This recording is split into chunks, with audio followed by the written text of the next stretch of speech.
Hello everyone, আমি চা খেতে বসেছি মানে নিশ্চয়ই আমার পছন্দের কিছু না কিছু বিস্কিট থাকবে। আর গতকাল আমি আর মা গেছিলাম মামার বাড়িতে। ওখানে গ্রামে পুজো হচ্ছে তাই। মামার বাড়িতে এটা হচ্ছে ছোট সদস্য। তো এ নাকি দিনে, দিনে খুব রোগা হয়ে যাচ্ছে না খেয়ে।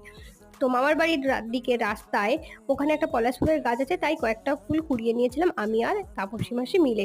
রাত্রেবেলা ভাই এসেছিল, আমার জন্য নিয়ে এসেছিল চিকেন ললিপপ। সোমবার ছিল তাই আমি এটা খেতে পেরেছি। মঙ্গলবার যেহেতু আমার নিরামিষ তার জন্য আমার এগুলো পরের দিন খাওয়া যাবে না। তো গতকাল রাতে এইগুলো ছিল আমাদের ডিনার। বেশ অনেক দিন পর আমি, মা, বাবা, ভাই আমরা একসঙ্গে খেতে বসেছি। যখন আমি বাড়ির থেকে বাইরে থাকি এগুলো আমি খুবই মিস করি। নিশ্চয়ই আমার মত তোমরা কেউ না কেউ ঠিক আছো। তো আগের দিনে রাত্রে আমি ব্লগ এন্ড করিনি, আজকে আমি ব্লগটা এন্ড করছি। এখানে আমি মুড়ি আর তেলে ভাজা নিয়ে বসে গেছি খেতে। আর এখানে পেটুকে তোমরা অনেক ভালোবাসা দিয়েছো, তার জন্য সবাইকে অনেক ধন্যবাদ। মা এনেছে একটা নন্দিনী গাছ। আজকের এই মিনি ব্লগটা ভালো লেগে থাকলে লাইক শেয়ার সাবস্ক্রাইব করে